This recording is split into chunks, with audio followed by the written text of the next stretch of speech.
Assalamualaikum warahmatullahi wabarakatuh dan selamat pagi. Izin memperkenalkan diri, nama Karung Sofiara Anda dengan NIT C10 11 12 3459 dari kurs Teknologi Navigasi Udara Angkatan 13 Charlie. Assalamualaikum warahmatullahi wabarakatuh. Hai Besi Tanda, ketemu lagi dengan saya, Sofiara Anda akan mengajak kalian belajar tentang pemrosesan data surveillance. Nah, kalian tahu nggak sih apa itu pemrosesan data surveillance? Belum tahu ya? Yuk belajar sama-sama. Hai Basic Data, pemrosesan data surveillance merupakan suatu konsep atau proses pengumpulan, pemantauan, dan analisa data yang berkaitan dengan aktivitas dalam rangka keamanan dan pengawasan. Tujuan dari pemrosesan data surveillance adalah untuk memantau aktivitas atau perilaku yang dicurigai dan mencegah terjadinya kejahatan atau kegiatan yang dapat membahayakan keamanan. Nah, kali ini kita akan membahas tentang apa sih itu ATKAS. Nah, di sini ada 4 item, yaitu yang pertama konsep ATKAS, fungsi ATKAS, apa sih itu ATKAS, dan yang terakhir ada sesi dokumentasi.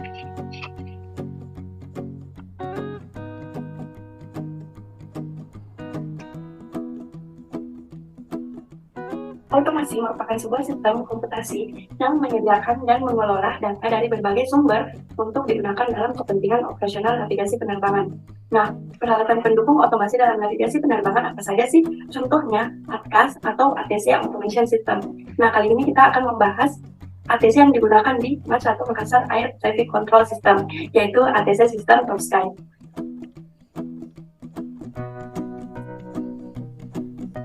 Nah, kalian tahu nggak sih apa itu ATKAS? Nah, ATKAS menurut KPI 103 tahun 2015, ATC Automation adalah fasilitas yang digunakan oleh Air Traffic Controller atau ATC dalam pemanduan lalu lintas udara dan menjaga separasi antar pesawat.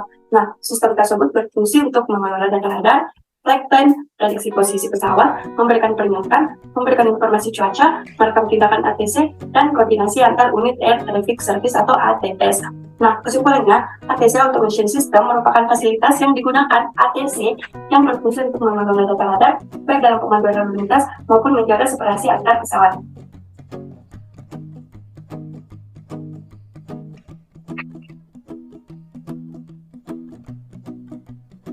Fungsi ATKAS yang pertama yaitu meringankan workload atau beban kerja ATC, yaitu mempermudah kegiatan ATC dalam melakukan tugasnya atau fungsinya. Yang kedua, sistem pengambilan keputusan ATC, yaitu ATKAS mengkalkulasi dan memprediksi target secara real-time atau secara langsung.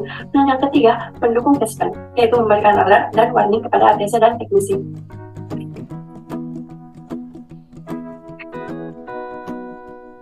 Nah, apa saja sih yang akan dibahas di ATKAS? Yang pertama yaitu prinsip kerja ATKAS, yang kedua server pada ATC sistem Top Sky, yang ketiga flow radar AGDL dan input ADSC atau CPDLC, yang keempat prosedur dan spesifikasi AGDL.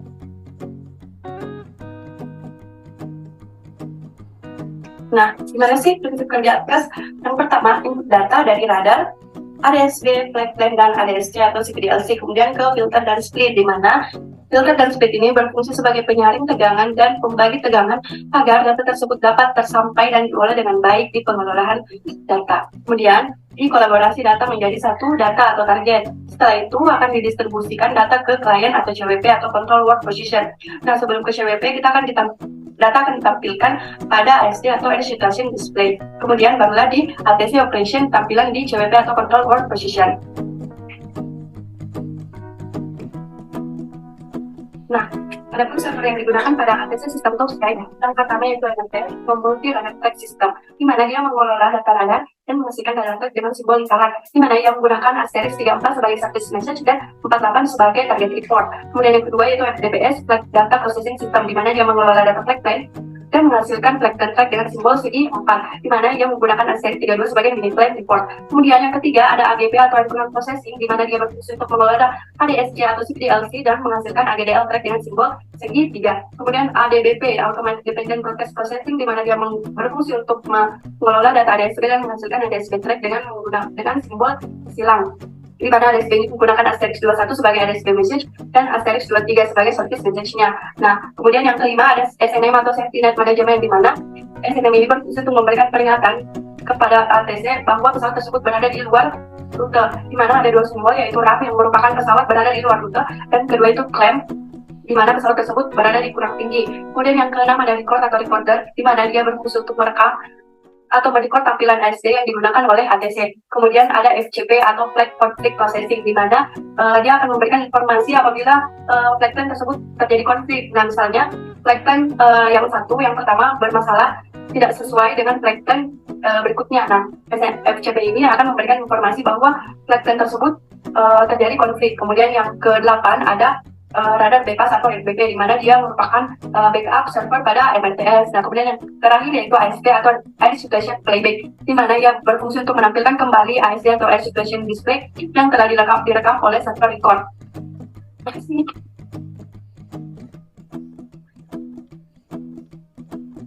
Nah, kalian tahu nggak sih apa perbedaan ADSC atau CPDLC?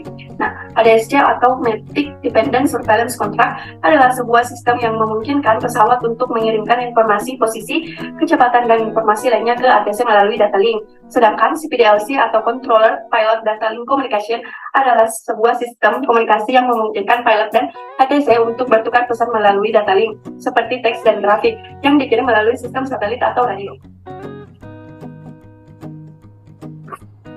Nah, selanjutnya flow radar adalah atau aircraft data link. Mana misalnya terdapat nomor pesawat di mana pesawat tersebut berada di area yang tidak tercakup oleh radar maupun ADSC. Nah, pesawat tersebut akan mengirimkan ADSC menggunakan Asteris 24 yang seperti LC ke Desert Signal Station melalui 2 satelit. Nah, mengapa dia menggunakan 2 satelit? Karena ketika dia menggunakan 1 satelit, maka data yang akan tersampaikan kurang jelas atau ada yang terpotong. Nah, ketika dia menggunakan 2 satelit, maka data yang tersampaikan akan lebih bagus. Jadi ketika banyak menggunakan satelit, maka data yang akan tersampaikan lebih bagus pula.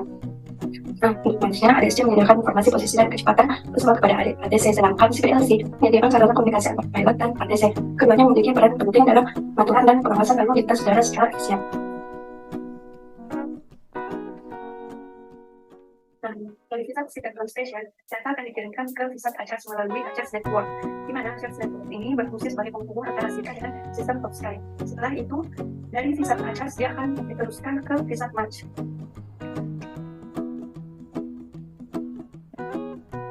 Nah, di VSAT Match ini data tersebut diolah dan masuk pertama di router SITA MERK PUPG 014. Router SITA PUPG 014 berfungsi sebagai filter dan security atau filter keamanan data aircraft. Nah, dari router SITA ini akan diteruskan ke router ACARS. Nah, di router ACARS MERK NAOPRTR1A, di mana berfungsi sebagai rerouting IP signal untuk masuk ke sistem Top Sky. Setelah dari router ACARS, maka akan diteruskan ke server AGP atau Aircraft Processing. Nah, server AGP atau Aircraft Processing, di mana berfungsi untuk mengelola data ADSC atau CPDLC untuk menghasilkan ADDL atau Aircraft Data Link Track dengan simbol segitiga. Dari server AGP akan diteruskan ke switch off sebelum ditampilkan ke CWP. Nah, di switch off ini berfungsi sebagai penghubung antara server dengan operasional partisinya.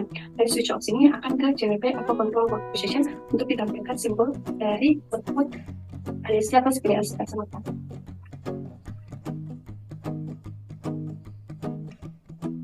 Nah, output ADSC atau CPDLC akan tampil di CWP atau Control Work Position, di mana data ADSC atau CPDLC tersebut telah diproses dari server ADP akan ditampilkan simbol segitiga pada layar CWP. CWP terbagi menjadi 2, yaitu CWP untuk milik ATC dan asisten ATC.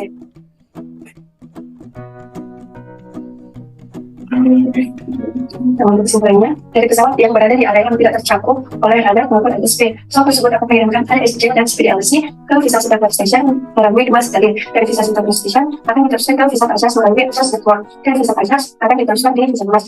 Di VSAT Match ini akan diolah di proses melalui router SITA, router ACARS, server ADP, switch off, dan akan finish ke tampil di CWP atau Control Work Position. Nah, untuk kembalinya dari sama seperti saat dia mengirimkan dari VSAT Match, kemudian kembali ke VSAT ACARS, kemudian kembali ke VSAT Signal Station, dan VSAT Signal Station melalui 2 satelit akan disampaikan ke pesawat. Nah, dari siklus ini, siklus ADSC atau CPDLC ini dia menggunakan sistem center, subcenter, dan tributary. Jadi dia harus ke center terlebih dahulu, lalu ke subcenter, kemudian ke tributary.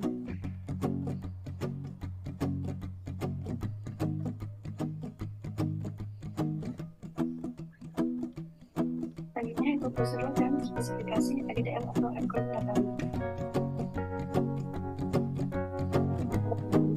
Prosedur ADDL. Yang pertama, melakukan login ADDL dilakukan oleh pilot dan di-ACC oleh controller. Yang kedua, report yaitu control request report ADS menggunakan one shot. Yang ketiga, contact with SPDLC, mana koordinasi pilot dengan controller. Nah, controller menggunakan SPDLC editor dan melihat balasan menggunakan SPDLC current message window. Yang keempat, SPDLC collection, controller dapat melakukan collection melalui SPDLC editor. Dan yang terakhir yaitu logout.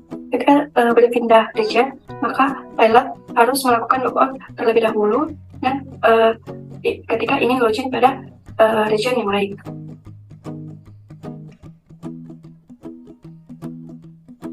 Nah, ada spesifikasi dari ADSC dan SPDLC. Yang pertama itu ada ADSC sebagai protokol penerima data pada jaringan ANCAS. Kemudian yang kedua ada ADSC report time periodik, di mana ADSC ini melakukan periodic report per 30 detik. Kemudian yang ketiga ada size of ADSC message, di mana ukuran data report dari ADSC diperkirakan sekitar 60 bytes. Kemudian yang keempat ada SPDLC dialog time, di mana SPDLC ini melakukan dialog atau dua pesan masing-masing maksimal 5 menit.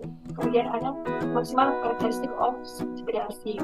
Maksimal karakteristik yang digunakan oleh SPDLC yaitu 150 karakter. Kemudian yang terakhir ada acak network, di mana acak network ini berfungsi untuk mengakomodir ADSC dan SPDLC yang terhubung ke ATC sistem terkait.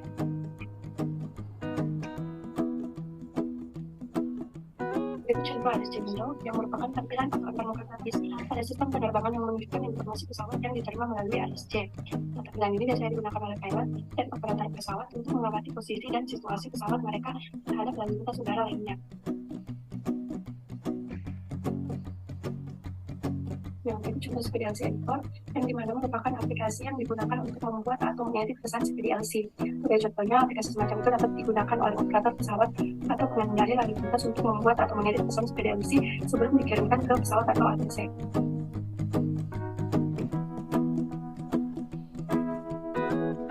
Contoh SPDLC di Windows adalah tampilan atau antar muka grafis pada sistem penerbangan yang menampilkan pesan SPDLC yang diterima dan dikirimkan oleh pilot dan ATC. Dalam tampilan ini, pilot dapat membaca dan membalas pesan teks dari ATC seperti permintaan instruksi atau informasi tambahan, serta mengirimkan pesan teks balasan yang diperlukan.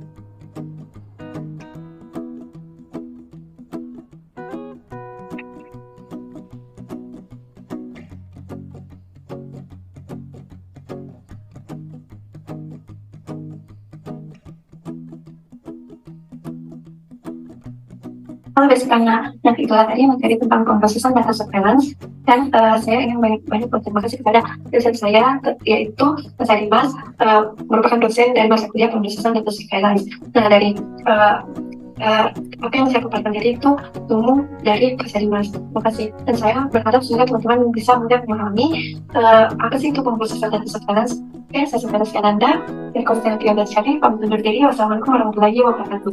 See you next time.